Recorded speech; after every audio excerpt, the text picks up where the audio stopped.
Hey y'all, hey y'all, hey, hey, hey y'all. Welcome back to Lisa Michelle. I'm way beyond the scale. Well, I'm down a pound this week. It was 185.2 last week. Now I'm 184 even, so. And I'm tired. I've been up since about 4 a.m. It's my usual time, but I slept well for once. Never do I ever sleep well.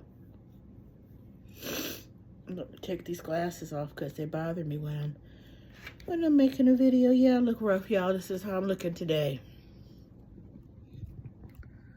See? Some lotion in my face just to nip it dry. Anywho, I was watching a video and early this morning. Sorry, y'all. And it triggered some childhood trauma that I really didn't know I was having. Well, I knew a little bit a while back, but then I had forgot, so I got politely reminded. It's a family. It's two brothers, a sister. They're older, and then a younger little girl. She got to be around about 7 or 8, and she's chunky. She's chunky like I used to be chunky, and I'm still chunky.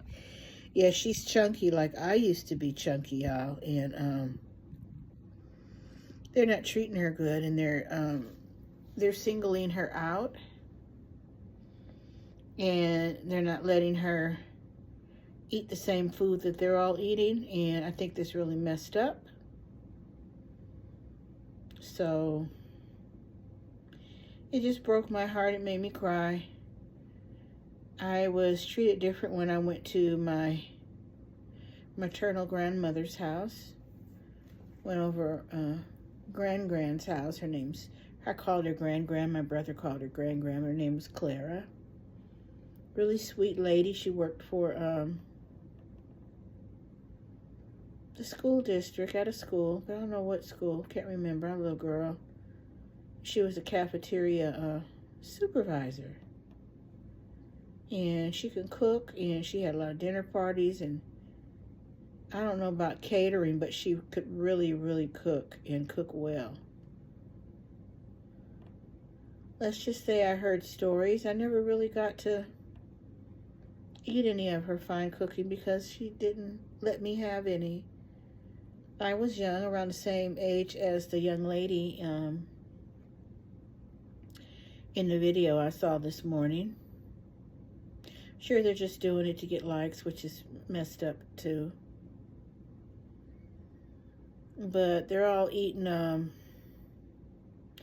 quesadillas and some old nasty Dorito chips with salsa on them. Why they give her 2 lettuce wraps with some vegetables and some hard-boiled eggs on top of it and some cheese and I don't know, some other hoopla. So she's sitting there laying at the table like this, and she doesn't want the food. She's not eating. And they asking her what's wrong. And what the hell you think is wrong? The child ain't got no food to eat. Y'all singling her out. So getting back to Grand, my mom would send my brother and I, he's 2 years older than me, my mom would send my brother and I over to my grandmother's house, and she made dinner. She had, from what I can remember, this one particular time. Oh, Lordy. Oh. She had roast beef. Some kind of roast beef,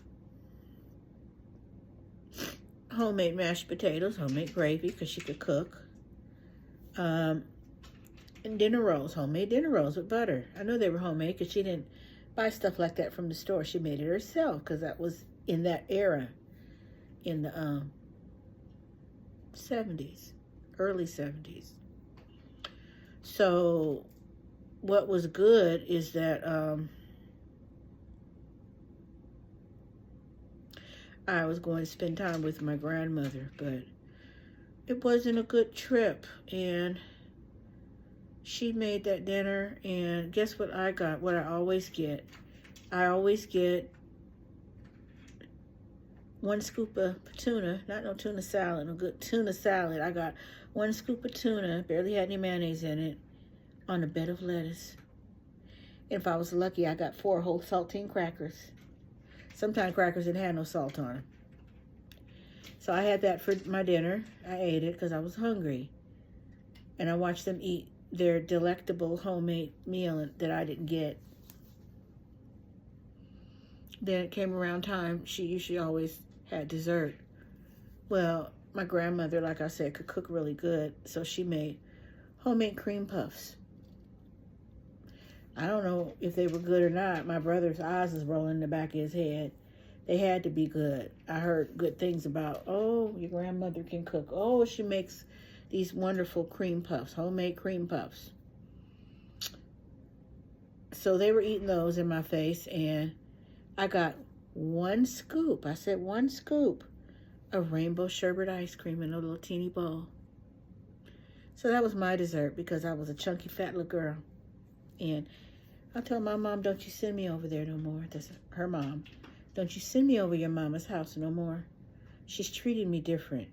And everybody over there eating a whole bunch of stuff that I would like to eat, and I'm not allowed to have any. And I said it doesn't feel good and I don't like it. Don't send me over there no more. I'm treated different over there and I don't like it. So needless to say, I got dropped off over there quite a few times in my lifetime, my young adult life. Young adult, felt like it. Young childhood life, but I know for sure that traumatized me. And I know that early on during that era, I was always wondering where my next meal was coming from, like I was starving or something. My mom cooked. She didn't single me out, treat me different. Neither did my dad. We had very good food in the house, but for some reason I was always, in that same time frame, always preoccupied with food and wondering where my next meal was going to come from, like it was the Deep Depression or something. I don't know, child. But I don't feel like that now, but I tend to eat things that I'm not supposed to have, being a type 2 diabetic. I tend to like a lot of more sweeter things versus savory. I like savory things, but mostly sweet. And when I do get it, I tend to overindulge in it. I don't just, oh, I can have a little bit. Oh, eat in moderation. There's no such thing in my world. I'll eat in moderation. I want mine and yours and everybody else's too if they gave it to me. And it's my food addiction. I have the condition of a food addiction. And at least I know that now. And I know that me being treated differently and treated differently like that little girl in that video, it sets you up for failure. And I know that's some of the root cause of me having the food addiction and always wondering where my next meal is going to come from. By no means was I starved to death as a child, but I was treated really differently over my grandmother's house. So it traumatized me. I'm still traumatized. I am 59 years young and it's still fresh like yesterday. Yeah, so I'm just talking about childhood traumas and the effect it has on you as an adult person and how it sets you up for failure. So I remember when I finally became someone's mother. I have one son. He is going to be 34 in November. I didn't set a good example for him as far as food choices, and I was a single mother, and I made too much money to get any public assistance, any food stamps, so we had to rough it. Oh, God bless Mom for making big giant pots of spaghetti and offering us to come over, spaghetti and garlic bread. She always made sure we had food, and I got to take some home. And at the time, I didn't realize she was just trying to help, and she was helping. I appreciate it. Thanks, Mom. I I got a lot of my food from the 99-cent only store because at that time it was actually 99 cents. They didn't have all that mess going on. Now folks out of business. So I got a lot of my groceries from there. We got a lot of snacks and those big 2-liter sodas, and I could drink one of those in a day. And my son can too. Now he has a problem with drinking soda and having a few things that he shouldn't be having in his older age. So I didn't set a good example, so I apologize to him for that. Sorry, Terrence. So I had a big, nice, chunky, healthy habit. Oh, let me get the picture of how I looked during that time when I was eating everything at the 99-cent only and trying to take care of my child. Hold on just a minute. I got a picture of this right over here. Really a couple of pictures, so I'll let you see the pictures, you know, just to paint a picture.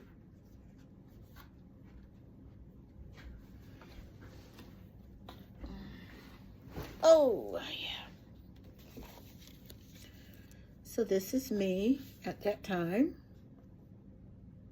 And what's strange is I still feel like her. When I look in the mirror, I can still see her. And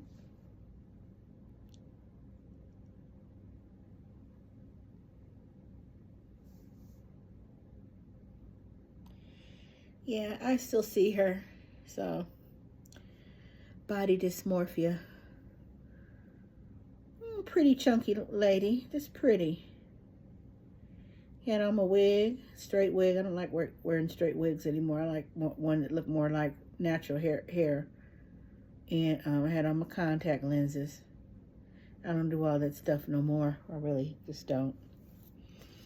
And then this is another one of me. Went to Maui. I was pretty, just chunky. Yeah, so that's all I wanted to say. Treat your children good and don't single them out. Don't treat one different from the other because one of them likes to eat and is chunky. You deny them that food, they're going to grow up and they're going to eat it when they get older. So you're really just setting them up for failure already. So don't do that. Don't do that. It's not fun, nor is it cute. So that's really all I wanted to say, y'all. And I'll be checking in again next week, like I do when I check in on Tuesday, let you know the update. Basically, either I'm going to be up or I'm going to be down next week and the week after that, and so on and so on. Body weight doesn't stay the same every day, let alone every week. So sometimes you will be up in weight and sometimes you'll be down in weight, but try your best to get moving and drink your liquids and all these things, and you know, try to find out what your root cause of your addiction or any problem that you might be facing in adulthood. Kind of think back and what happened in your childhood. Were you traumatized or what? So with that being said, I'll see you all later, and I'll see you on the flip side. Peace.